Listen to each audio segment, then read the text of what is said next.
Okay, so how bad are things going to get? How deep of trouble are we in? I want to show you a few data points, a few articles, and then a video that I've been watching and sharing with people close to me recently. I think what I'm about to show you is the reason for those of you who can't understand why a lot of Americans are fighting and protesting to open their cities and their states back up for business. This is why. If you're not the economic-minded type, if you're not the numbers and financials type, check this out here, okay? So in 1.5 months, job loss is claimed up to 22 million. We average monthly like 100 to 200 claims per month. We just shot from about 100 to 200 per month up to 22 million unemployment claims in 1 month. That's obviously it's unheard of. Even I think now it's officially worse than the Great Depression back in the 30s. This is something I did on a video a while back. This is something I've been warning people at my job about. Mortgage bankers warn Fed that mortgage purchases unbalance the market, forcing margin calls. And what that means, very similar to like in the commodities industry of agriculture, the mortgage guys will buy future contracts on what mortgage industry profits they expect so that they can balance out their entire industry. Well, when all of this drama went down and the Fed got involved and the government bought all these things in the last couple of weeks, they bought up $183 billion worth of mortgage-backed securities. And what they did was they completely unevened the playing field. And now the mortgage bankers industry, the Mortgage Bankers Association, is saying that not only do they not have enough business from people who are not buying mortgages, but because the Fed bought all of those mortgages, all of that insurance, those future purchases that they've bought, are all coming due immediately. So they have less income and more expenses at a time when things are already bad. A double whammy for the mortgage industry. And what happened right after I was warning and discussing this? Borrower requests for government's coronavirus mortgage bailout jump 80% in 1 week. Mortgages backed by Ginnie Mae show the largest weekly growth, had the biggest share of forbearances at 6% of total servicing portfolios. The number of borrowers now in freeze, is what forbearance means, freeze, topped 2 million. That's incredible. That is shocking. Now, not only is it people who own their homes or whatever, it's also people renting. Nearly a third of U.S. apartment renters did not pay their rent in April. In your opinion, do you think that next month, May, looks better? Do you think that May, more or less people are going to be able to afford to pay their rent? And it's not just individuals at apartments. This is also strip mall owners. They can't pay their rent. This isn't just on the business side either. Think about this. All of the people who are now unemployed, what number did I say? 22 million people. That's 22 million people who are not paying into the social safety net programs, including right here, Social Security. That also, in this article right here, the person is describing how Social Security claims are going to start increasing and people are going to be relying on it heavier now because of this situation. Finally, this is the video I want to show you. If you're starting to kind of understand the picture and it's kind of coming into focus, I want you to hear this. It's about 5 or 6 minutes long, and it will really outline just exactly how serious a situation and how bad is this about to get.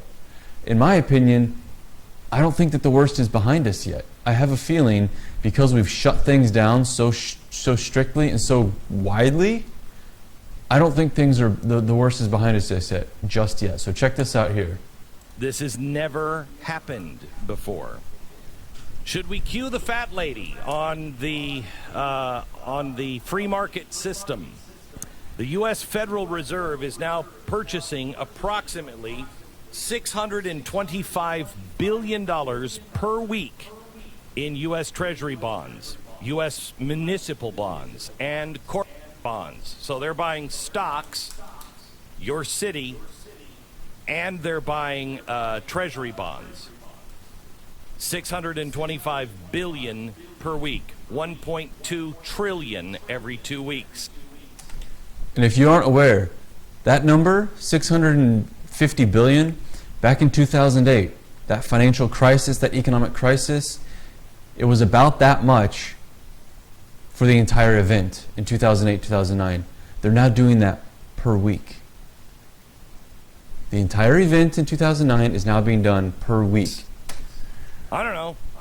Sounds like a problem.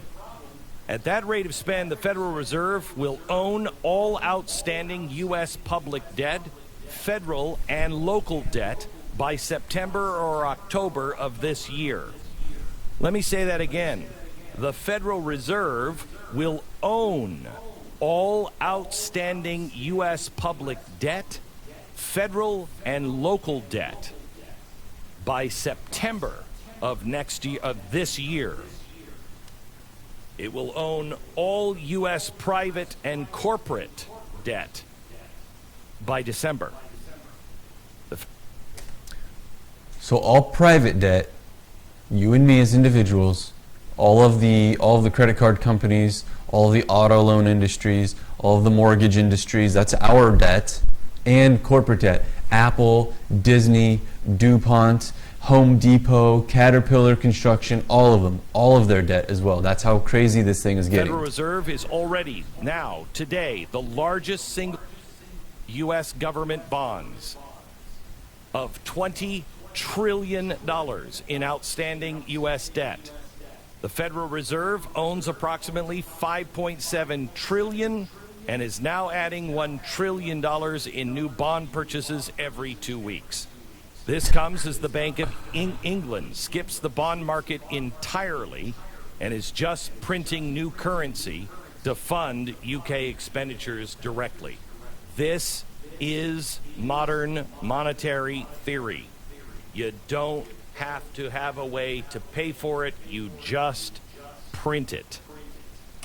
Now keep in mind, everything I'm describing, these articles, everything I've shown you, this isn't just the United States. This is happening globally. As of this week, the Fed's Open Market Committee meeting, the Fed will also be willing to purchase so-called junk bonds from all U.S. companies that are in distress. The Fed has also issued a new fund to buy U.S. mortgage assets from banks, pledging $200 billion to U.S. banks plus Fannie Mae and Freddie Mac to buy distressed mortgages that become insolvent due to COVID-19. The U.S. Federal Reserve is now officially the largest landowner in the world. Let me replay that. Because of how much debt, of personal debt and corporate debt and federal debt, the Federal Reserve is buying to try to stabilize everything because the whole economy is shut down. Vis-a-vis, they now own more land than anyone in the world. Largest landowner in the world. Again, let me say that. The U.S. Federal Reserve is now officially the largest landowner in the world. At this point, the only major asset in U.S. equity markets the Fed is not directly buying are U.S. stocks. However, that's on the way. Deutsche Bank said last week, because of what the Fed is doing, they're quoting, "is no such thing as a free market anymore," end quote. By the way, just a note on this, it is you, the U.S. taxpayer, responsible for all of this debt, not the Fed.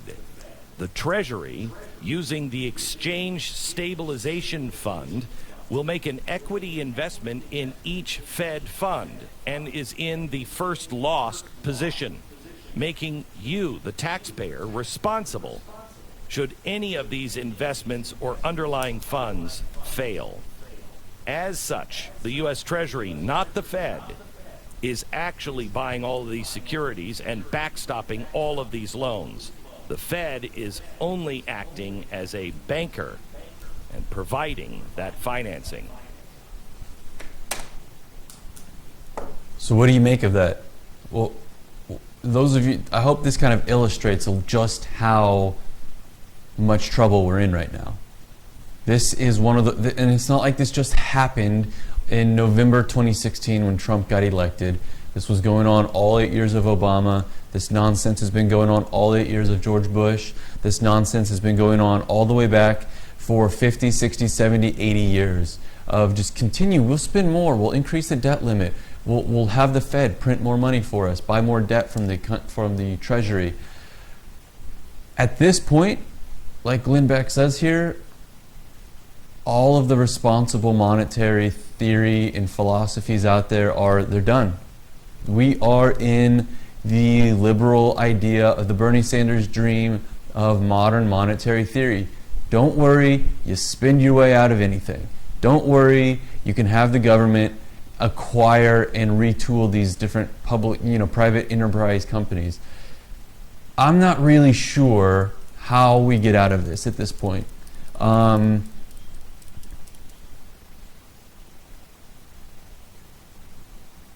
Firstly, we need to have a wholesale change in who our elected leaders are. Nancy Pelosi, Chuck Schumer, they've been up there, 30, 40 years now?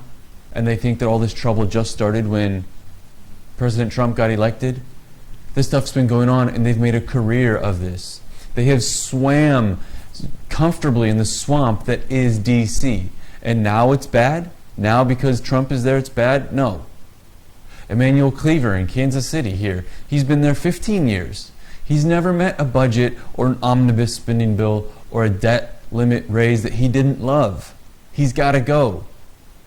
Now, even if you put me there, I understand that with what was just put here, these articles and this Glenn Beck clip, I myself am probably, hell, the election's not even till November. He just said that pretty much the entire U.S. economy will be owned by the Fed by election day. Regardless, it's not for lost. It's not for lost. This can be worked out. It's going to be really painful. There will be suffering, but it can. So, I don't know. When I come across these financial topics or these economic topics, I try not to cross the wires between politics and my work here. So I'll leave this for you. But I just wanted to put this video together because I haven't seen anyone or anything quite illustrate just how much of a mess we are in, as well as this Glenn Beck episode did. So please share this to your friends. Ask them, especially the ones who still want the city to be locked down, the state to be locked down. At what cost? I'll see you guys later.